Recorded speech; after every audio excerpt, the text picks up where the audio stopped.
Good morning student. Last class में हमने chemical change के कुछ एग्जाम्पल पढ़े थे। आज हम केमिकल चेंज का एक और एग्जाम्पल पढ़ते हैं, rusting of iron. Let us get back to rusting. This is one change that affect the iron articles and slowly destroy them. जो रस्टिंग का प्रोसेस है, ये आयरन के आर्टिकल्स, आयरन के ऑब्जेक्ट को अफेक्ट करता है और उनको धीरे धीरे ख़राब करता है। Since iron is used in making bridges, ship, car, truck bodies and many other articles, the monetary loss due to rusting is huge. जो आयरन है वो किस में बनाने में, ब्रिजेस बनाने में, शिप बनाने में, कार बनाने में, ट्रक बॉडीज़ बनाने में यूज़ किया जाता है। तो अगर ये इनको अफेक्ट करता है, इन रस्टिंग का प्रोसेस, तो हमें बहुत बड़ा एक पैसे का नुकसान होता है, मॉनिटरी लॉस बहुत ज़्यादा है। The process of rusting can be represented by the following equation. जो रस्टिंग का प्रोसेस है उसको हम इस तरीके से रिप्रेजेंट कर सकते हैं, iron plus oxygen plus water. तो क्या बनेगा, रस्ट बनेगा। इसको हम आयरन ऑक्साइड कहते हैं, Fe2O3। For rusting the presence of both oxygen and water is essential. Rusting के लिए दोनों ही कंडीशन हमारे को पास होनी चाहिए, मतलब ऑक्सीजन की भी प्रेजेंस हो और वाटर की भी प्रेजेंस हो। In fact if the content of the moisture in the air is high, which means if it is more humid, rusting become faster.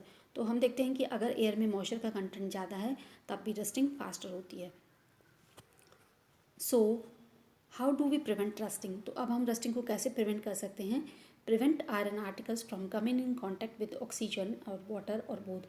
तो हमें क्या करना है, आयरन के आर्टिकल को किसके कॉन्टैक्ट में नहीं लाना है, वाटर के कॉन्टैक्ट में नहीं लाना है, ऑक्सीजन के कॉन्टैक्ट में नहीं लाना है, और या फिर दोनों ही के कॉन्टैक्ट ना हो, दोनों ही चीज़ें ना हो।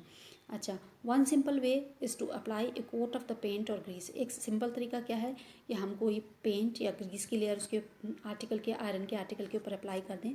In fact these coat should be applied regularly to prevent rusting. तो हमें लगातार ये कोट लगाते रहना चाहिए। जैसे हमने एक महीने में लगा दिया, उसके बाद थोड़ा पेंट हट गया या थोड़ा ग्रीस हट गया तो फिर हमने दूसरा कोट लगा दिया।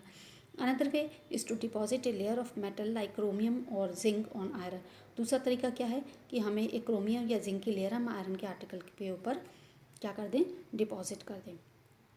तो हम ये जो क्रोमियम और जिंक की लेयर जो हम लगाते हैं, तो इस प्रोसेस को हम क्या बोलते हैं, इस प्रोसेस को हम बोलते हैं galvanization.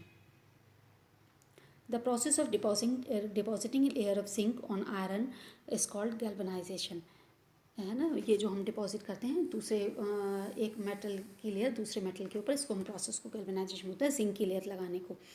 The iron pipe we use in our home to carry water are galvanized to prevent rusting.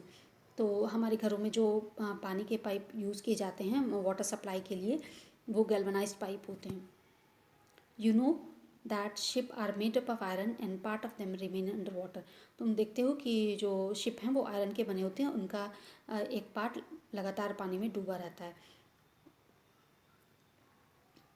On the part above water also water drops keep clinging to the ship's outer surface. और जो part पानी के ऊपर भी रहता है उसके ऊपर भी वाटर ड्रॉप लगे हुए रहते हैं और उसके आउटर सरफेस से। Moreover the water of the sea contain many salt.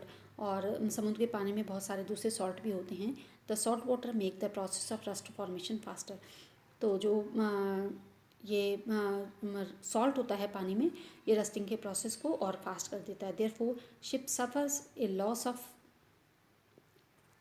Lot of damage from rusting in spite of being painted.